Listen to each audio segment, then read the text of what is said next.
Quanto mais mexe, mais fede. Isso a gente já sabia e quem tá descobrindo isso agora é o mundo. O Bolsonaro deu uma entrevista a um youtuber de extrema-direita de Portugal e, não satisfeito em espalhar o golpismo no Brasil, ele repetiu muitas de suas infundadas acusações, espalhou fake news aí pro público internacional e chegou a falar até das vacinas. Esse é mais um plantão do Meteoro. É, Sophie, não tem jeito. Quando o excrementíssimo abre a boca, o cheiro a gente já conhece. Exatamente. A gente está falando aí de uma entrevista que rolou no último sábado, dia 3 de fevereiro, com o Sérgio Tavares, que é um youtuber de extrema-direita de Portugal.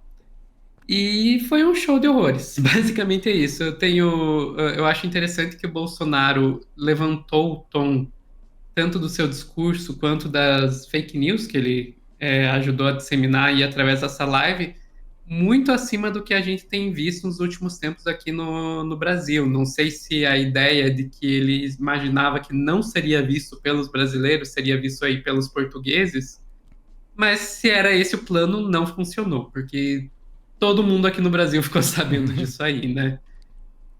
A gente pode começar falando que ele disse que o Lula não foi eleito pelo povo brasileiro. Não, não, ele foi eleito pelo STF. O STF escolheu o Lula. Não... Lembrando que isso aí é uma das coisas que está sendo investigada, né? Esse tipo de afirmação é uma das coisas que está sendo investigada pelo TSE aí contra o Bolsonaro.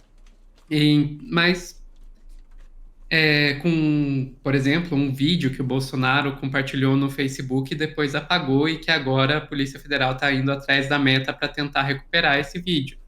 O que dizia nesse vídeo aí era justamente o que o Bolsonaro disse agora para esse youtuber português. Vamos ver. Se preparem, moçada, vamos lá. A Justiça brasileira, o Supremo Tribunal Federal, tirou o Lula da cadeia e depois o tornou elegível. E depois, o Supremo Tribunal Federal, que 3 dos seus ministros compõem o Tribunal Superior Eleitoral, também trabalharam lá, fazendo gestões para eleger Lula a qualquer preço. Bem, acabaram as eleições do ano passado, ninguém consegue entender como Lula da Silva ganhou as eleições, com 50,9% dos votos.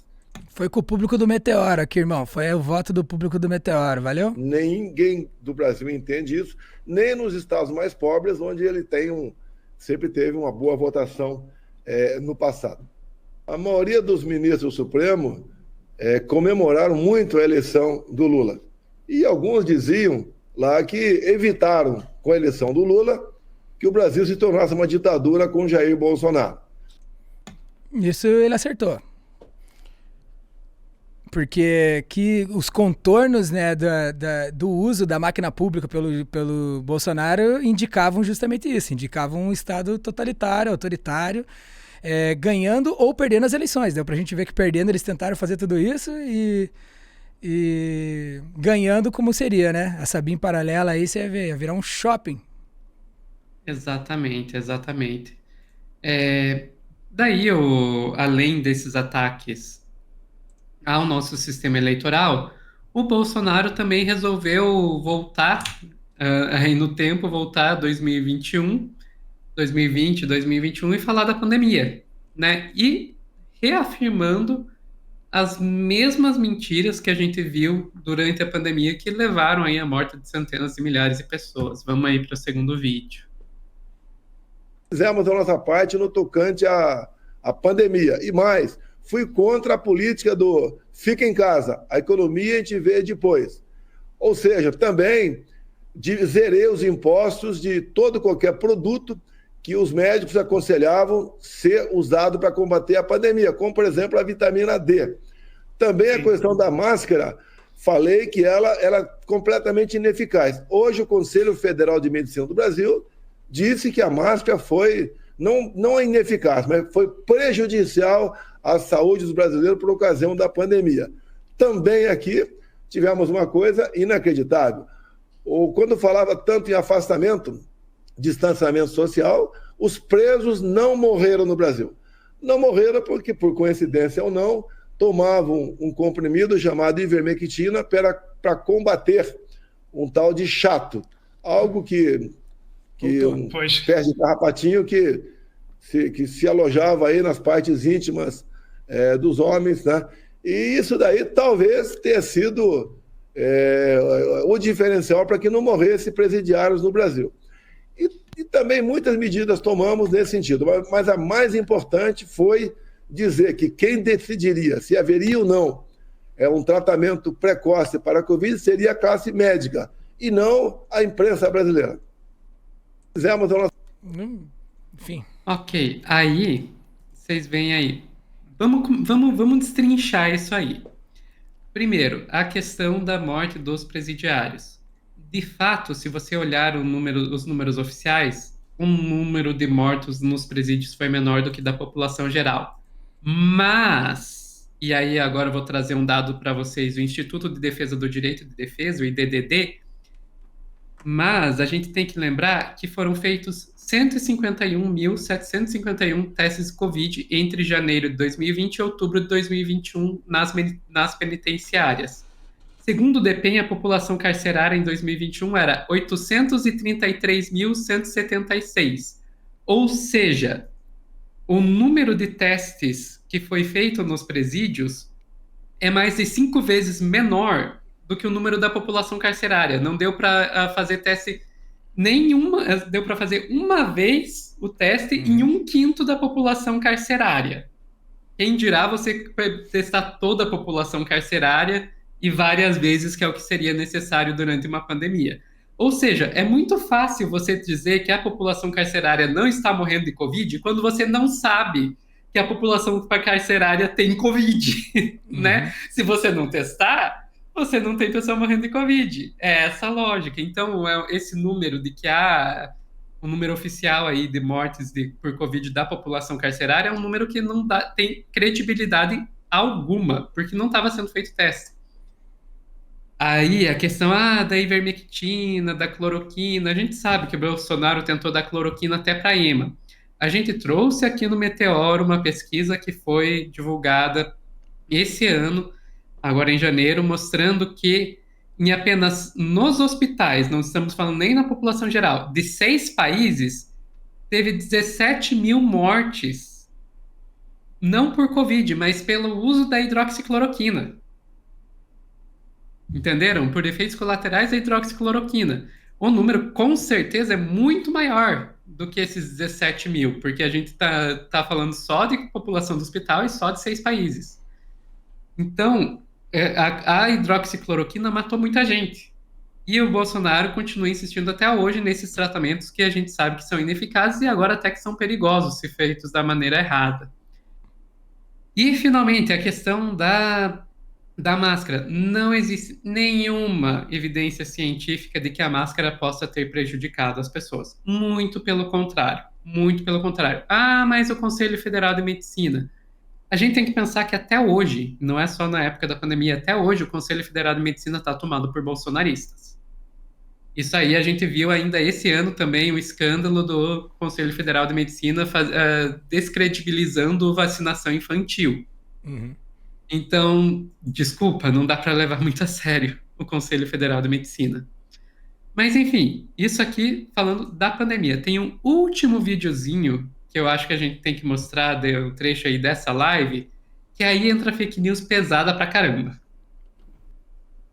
Um governo que decidiu desarmar a população, decidiu descriminalizar os pequenos delitos, decidiu não punir os delinquentes, que agora sentem impunidade e os crimes dispararam. Nós temos recebido imagens de pilhagens, de crimes arbitrários a pessoas que estão numa moto em andamento. Piorou assim tanto a situação no Brasil com estas medidas, que o presidente que diz que é só para tomar uma cervejinha e, portanto, não faz mal a roubar um celular. Como é que está a situação? Bem, piorou porque o Lula da Silva acabou de anunciar aqui no Brasil que pequenos furtos não serão passíveis mais de prisão. É como acontece em alguns estados democratas nos Estados Unidos. Um governo... Tá aí, é isso aí. Alguém lembra aí do Lula dizendo que pequenos furtos não serão mais punidos com prisão? Agora, volta ali e coloca aquela. Não precisa colocar o vídeo, só deixa congelado no frame do que mostra o santinho. Vamos lá. Um pouquinho antes. Aí, ó. Gente, isso aí é falso, tá? Eu não precisaria, eu espero que eu não precisasse dizer isso, mas esse santinho é falso. Isso aí rodou muito nas redes sociais bolsonaristas em 2022, ou seja, lá na época das eleições. É um santinho falso dizendo que que Lula ia descriminalizar os pequenos delitos, ali que é direito à liberdade de aborto, liberação das drogas, Estado livre de movimentos cristãos. Cara, isso aí, se vocês pegam e colocam assim no Google, Santinho falso Lula aos fatos. Aos fatos é uma daquelas agências de checagem de notícias falsas. Uhum.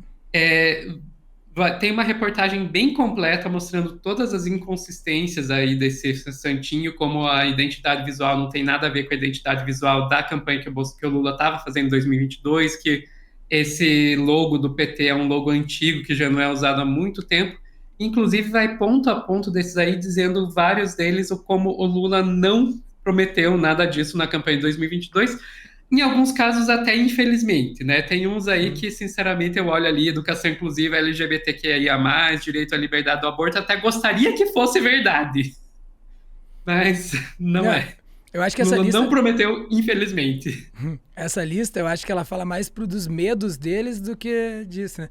Então, tipo, o que os caras querem é que não haja liberdade sexual e nem de gênero, Exatamente. que os sindicatos sejam fracos e não atuantes, que não tenha direito ao aborto, ainda mais, e eles ainda vão além, né? Vão além das causas legais ali já permitidas, querem ir contra as causas legais permitidas do aborto. Também... não querem a liberação das drogas, querem mais criminalização, querem um Estado apinhado, na verdade, um Estado ideológico cristão, enfim. E aí eu digo assim, né, tentando separar de alguma forma o cristianismo mesmo, o rito religioso ali tal, focado naquelas coisas ali, no perdão, no amor, na gratidão e tudo mais, e o que foi feito, né, de um ideário cristão aí sociopático, né? A galera entrando, marchando dentro das igrejas e tudo mais. Então, bizarro. O que eles querem é armamento geral da população a troco do quê? Com medo enfim, não entendendo nenhum tipo de número, nenhum tipo de dado, também não usando como exemplo os Estados Unidos, que é um dos exemplos que ele tentou usar na live ali, né? O armamento da população nos Estados Unidos aí, pô, nos últimos anos eu vi um Twitter do Biden, um tweet dele, que ele dizia assim, que nos últimos 10 anos morreram mais civis por arma de fogo do que militares e policiais nos Estados Unidos nos últimos 10 anos. Então, tipo assim, os caras estão em guerra, sabe assim? Estão em outros países em guerra e não morrem tanto quando morrem internamente, enfim. Eles querem uma educação excludente, não inclusiva, né? Querem criminalizar cada vez mais pequenos delitos e tudo mais, aquela síndrome do Batman, né? Que é o herói bilionário, né? Que vai lá brigar com caras do nível de rua, né? Tipo... Vou buscar os micro ladrõezinhos, assim, né? E vamos quebrar eles, enfim. E a regulação das mídias e das redes sociais, que é o que os caras não queriam também, né? Queriam era poder falar o que quisesse, criar realidades paralelas aí na cabeça de pessoas pouco informadas, né? Quem não tem muitas leituras acaba caindo nessa aí, como acabaram caindo com esse folheto aí. Então, ele foi impresso em algum lugar, né, para ver que ele está sendo segurado ali por uma mão, mas a grande realidade é que isso aí passou pelos WhatsApp como água, passou assim, ó, como uma praga, né, como uma peste pelos WhatsApps, né? Então, enfim, no fim das contas, isso acaba falando mais deles do que de nós, mas é uma pena poder ver quanta gente se deixa levar, né, por esse tipo de fake news, né? Porque se o cara consegue acreditar nisso, ele acredita em qualquer coisa que se fale. Inclusive nessa última, que o STF elegeu o Lula, quando na verdade o STF mudou de posicionamento para prisão em segunda instância para tirar o Lula da eleição. Não dá para esquecer isso aí. A Rosa Weber votou lá falando que, ó, na repercussão geral, eu vou votar diferente. Nesse caso, eu vou votar assim, né? No caso da prisão em segunda instância, aquele 6-5, não foi não? Então... Exatamente. Lembrando também que, né, nesse caso aí, teve aquele tweet ameaçando, né, o general Vilas Boas, basicamente ameaçando o STF para conseguir essa condenação. De qualquer maneira, eles estão aí agora pra trás, comendo poeira e, se já quiser, vão ficar assim por várias décadas. Esse foi o Plantão do Meteoro. Eu sou o Vitor Salmazo, estive com Sofia Labanca. Dá uma olhada lá em Lente Vermelha, conheça o trabalho dela e se instrua, cara, que é só aula toda vez que a Sofia vem por aqui. Obrigado, Sofia. Até mais. Valeu, nos vemos em mais um Plantão, numa próxima edição.